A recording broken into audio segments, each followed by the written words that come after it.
The Body Shop, sebuah merek kosmetik yang sebelumnya dianggap sebagai pionir dalam industri kecantikan, yang berfokus pada keberlanjutan dan etika, kini terperosok dalam krisis keuangan yang mengancam eksistensinya. Perusahaan yang didirikan oleh Anita Roddick pada tahun 1976 di Brighton, Inggris, telah menjadi simbol gerakan kosmetik yang bertanggung jawab secara sosial dan lingkungan. Namun, kebangkrutan yang melanda The Body Shop menandai akhir dari sebuah era, di mana konsumen semakin sadar akan dampak produk kecantikan terhadap planet dan masyarakat. The Body Shop menghentikan seluruh kegiatan operasi di Amerika Serikat, dan akan menutup puluhan toko lainnya yang berada di Kanada. Kebijakan ini diambil setelah perusahaan tersebut mengajukan kebangkrutan. Perusahaan kosmetik yang berbasis di Inggris itu menyatakan anak perusahaannya di Amerika Serikat tersebut, sudah mengajukan kebangkrutan dan tidak lagi beroperasi sejak tanggal 1 Maret. Pemicunya adalah lantaran kondisi inflasi yang tinggi dalam beberapa tahun terakhir. Sementara di wilayah Kanada 33 dari 105 toko akan ditutup.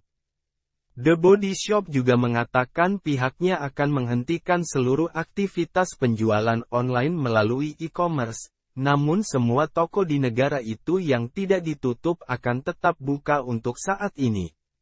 Di luar itu, sebelum menutup seluruh tokonya di Amerika Serikat dan puluhan toko lain di Kanada, The Body Shop juga telah menutup hampir setengah dari 198 tokonya di Inggris.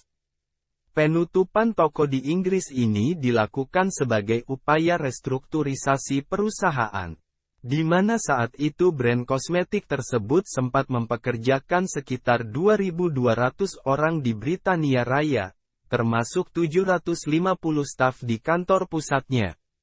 Sebagai informasi, The Body Shop didirikan pada 1976 di Inggris oleh aktivis hak asasi manusia dan aktivis lingkungan hidup, Anita Roddick. Ini adalah salah satu perusahaan pertama yang melarang pengujian pada hewan untuk banyak produknya.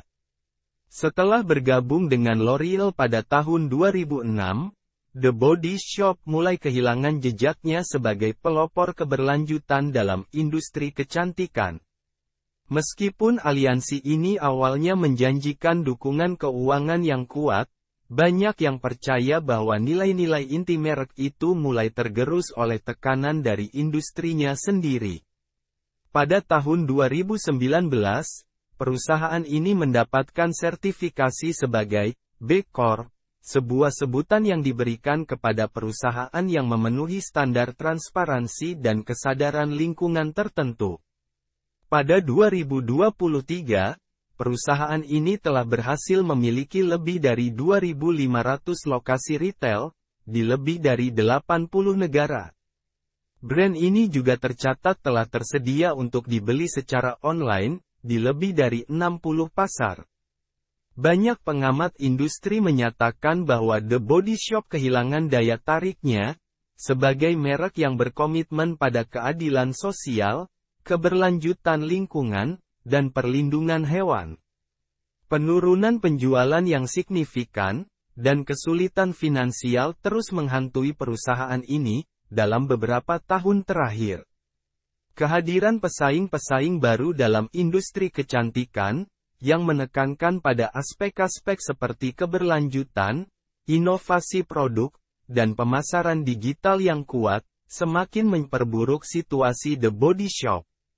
Sementara itu, penekanan yang semakin besar pada pengalaman konsumen, dan personalisasi produk juga telah membuat The Body Shop tertinggal di belakang. Faktor lain yang turut berkontribusi terhadap kebangkrutan The Body Shop adalah perubahan preferensi konsumen yang lebih memilih merek kecantikan yang menawarkan berbagai pilihan produk, kualitas premium, dan harga yang kompetitif.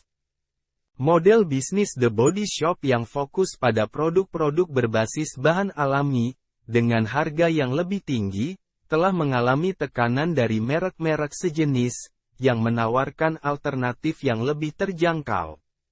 Dalam upaya untuk bertahan, The Body Shop telah melakukan berbagai strategi restrukturisasi, termasuk penutupan toko-toko yang tidak menguntungkan, dan pengurangan biaya operasional. Namun, upaya-upaya ini belum mampu mengubah arah keuangan perusahaan secara signifikan. Sementara para penggemar setia dan mantan pegawai The Body Shop berduka atas kemunduran perusahaan ini, kebangkrutan ini juga mengajarkan sebuah pelajaran penting bagi industri kecantikan secara keseluruhan. Ini menjadi pengingat bahwa, meskipun konsumen semakin sadar akan keberlanjutan dan etika dalam pembelian mereka, merek-merek harus tetap inovatif, kompetitif, dan responsif terhadap perubahan tren pasar. Dengan demikian, kebangkrutan The Body Shop tidak hanya mengakhiri sebuah bab dalam sejarah industri kecantikan, tetapi juga mengingatkan kita akan pentingnya adaptasi dan evolusi bagi merek-merek yang ingin tetap relevan di pasar, yang terus berubah dengan cepat. Lantas, bagaimana dengan nasib operasi The Body Shop di Indonesia? The Body Shop Indonesia telah mengklarifikasi isu tersebut pada tanggal 26 Februari tahun 2024. The Body Shop Indonesia memastikan operasional bisnis tetap berjalan. Pernyataan ini merupakan respons perusahaan terhadap kabar kebangkrutan yang terjadi di Amerika Serikat dan Kanada, hingga restrukturisasi bisnis di Inggris.